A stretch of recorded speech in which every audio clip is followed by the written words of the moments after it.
Hi guys, welcome to another beer review, and today we're going over to a brewery who I've not tried anything from before. So we're having a look at a beer from Three Hills, and this is a can of the Of Juice number 8. And this is double IPA, brewed with Cryo Simcoe, Cryo Mosaic and Centennial BBC. Oi oi. Not done that for a while. And because it's not funny, that's why. So this is clocking in at 9% ABV, and yeah, I just have to put some alternative lighting on because I've been burnt this way once before. So let's get this sorted. There we go. Can we adjust it on the fly?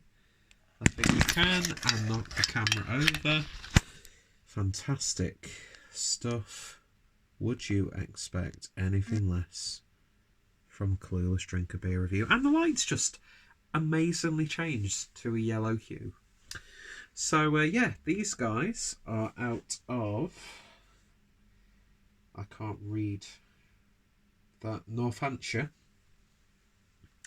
So, named after local Neolithic tombs, Three Hills is a small batch brewery located in the heart of the North Hampshire countryside, sourcing inspiration and ingredients globally. Our mission is to produce cutting-edge seasonal styles expertly brewed for your enjoyment.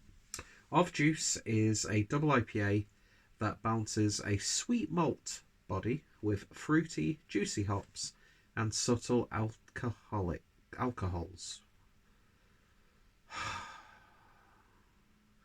I'm actually a well-read and quite eloquent person, so I don't know why I fucking struggle to read these can labels, but God, that sounded so fucking pompous. Please disregard what I've just said there, because that was just really fucking stupid. But wow, that was a lot of swearing for no reason. So, subtle alcohols.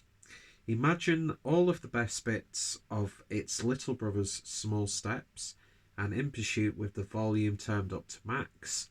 Hops, as previously mentioned, are Cryo Simcoe, Cryo Mosaic and Centennial BBC. Oi oi.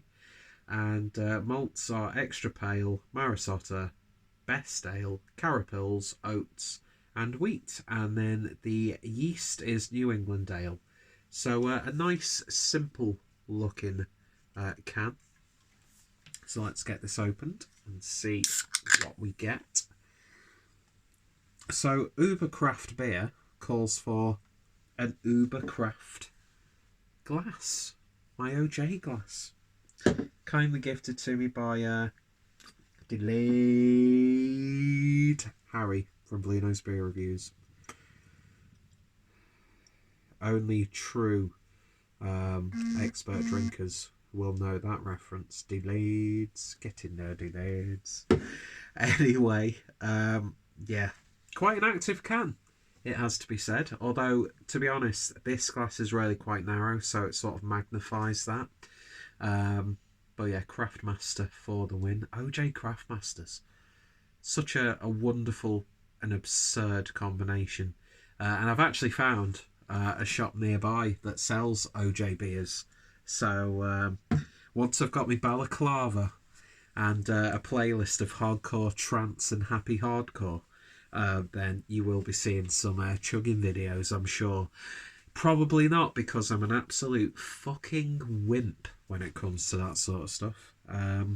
If you've ever watched quite an old video on the channel where I did the 1 litre chug with the 2 bottles of Augustina, you'll notice I failed more than miserably because they were ice cold, and you should never really chug an ice cold beer. But it's really warm, so I'm just undoing this because it's really warm. I'm not trying to seduce you or serenade you with my, wonderfully robust dad bod. But, yeah, getting a bit casual, getting a bit comfortable anyway. So I'm just waiting for that beer to settle more than anything else, to be honest. So, back to the beer then. And yeah, it's what you expect with a contemporary IPA, really. Nice sort of haziness there. A little bit of a dark lemony orange look to it. Nice, compact, reinforced three finger white head. Bubbles hanging around for a while. It does get a little bit more. You get a bit more clarity towards the base of the shaft. But can you stop doing that, Peter, please? Fucking hell. Yeah, I've had a couple of beers tonight, so that's why I'm extra annoying in this review. Anyway, it looks good. It looks appetizing indeed. So let's give it a sniff. Definitely a big melon there. Like a bruised sort of slightly past its best melon character. I won't be able to specify what melon because, to be honest, a lot of melons seem to smell the same. It's definitely not watermelon though. Maybe a bit of honeydew. Definitely a citrusy powderiness there. It's like sherbet note. Yeah, it's got that sort of like fermented dank fruit. You know, when fruit's bruised and it's not getting mouldy, but it's got that sort of like, it develops that slight savoury character. That's what I'm getting. A little bit of easy peeler, sweet orange. There's almost like a slight hint of rocket in there as well. Interesting. It's actually a really quite intriguing smelling double IPA, to be honest. It's definitely a dank beer. To the point where it is going into that savoury territory, you know, like roasted fried garlic and onions. Yeah, it's definitely a fried onion smell in this, which I do really like in an IPA. Yeah, interesting. It's got those familiar sort of aromas that we all list off when we describe a beer, but it's also got some intriguing characteristics. Anyway, smells good. Let's give it a taste. Cheers, guys.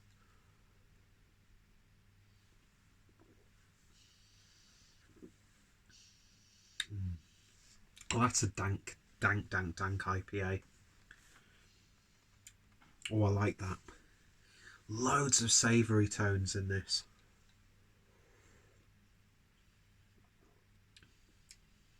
In terms of like fruity hop character, I would say with that hop build, you are predominantly getting sort of like citrusy sort of characters. A little bit of that Jif lemon that you'd squeeze on a piece of fried fish.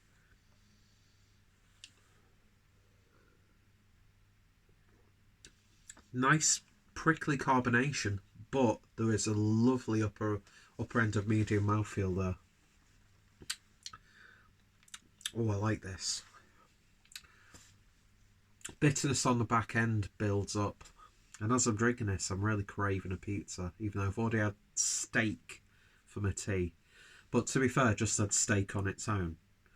I want to go full keto, but then I won't be able to eat pizza. And that'll be a travesty because I love pizza.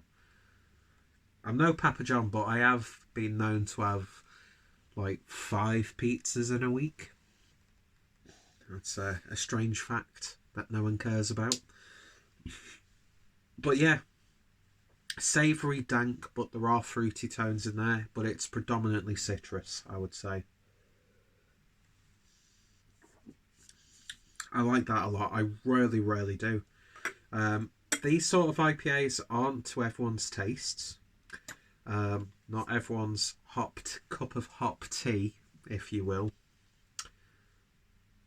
Why do I become such a prick when I've had a few drinks? I mean, I'm a prick anyway, but there we go. Look at that. It's mushrooming out of the glass there. Wibble wobble, wibble wobble, wibble wobble, wibble wobble, wibble wobble, wibble wobble, wibble wobble, wibble wobble, wibble wobble, wibble wobble. I like this. I really do enjoy this beer.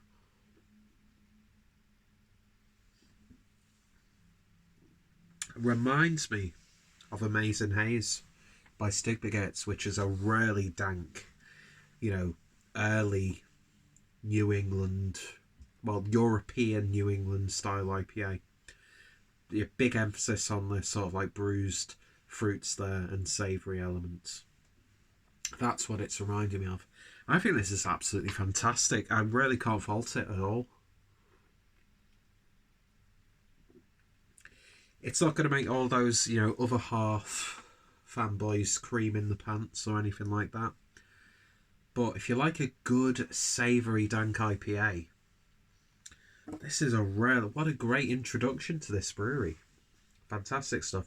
Not sure if I mentioned it already, but it is from the Mikkeller Beer Club. But I've come to the realisation that I shouldn't really like promote the Mikkeller Beer Club when it's like British beer, because you can get it domestically anyway. So you won't see me shilling that. You won't see that referral link down below or anything like that in reviews like this, even though I've brought attention to it and made a reference to it. So whatever, but I like this a lot. I really, really do.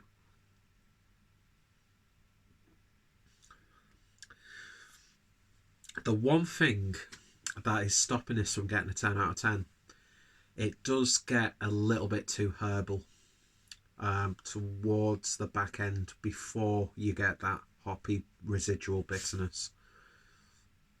It's just this like momentary, not really satisfying element. That's the full technical term. That stops this from getting a pitch perfect 10 out of 10. But I'm still going to give it a 9 out of 10. And it's a beer that I would happily have. I want more double IPAs like this that have a big emphasis on dank, savoury flavours. I mean, it's not a palate wrecker by any stretch, don't get me wrong, but it's that dank overtaking the sweetness, which I like about this, but not in an overbearingly offensive way. Anyway, so yeah, 9 out of 10 for Three Hills of Juice, number 8. Definitely a brewery that I'm going to be looking out for in my local bottle shops and whenever I do beer orders online. Yeah, if you've tried anything else from these guys, let me know your thoughts, opinions, any recommendations. Highly recommended. Highly appreciated, I should say. The brewery itself this beer is highly recommended. And yeah, great to see some good UK presence in the Mikkeller Beer Club. Anyway, thanks for watching. If you've tried it, let me know your thoughts, opinions down below. Check out the brewery. All their social media links are going to be there as well. And yeah, thanks for watching, and I shall hopefully see you later. Cheers.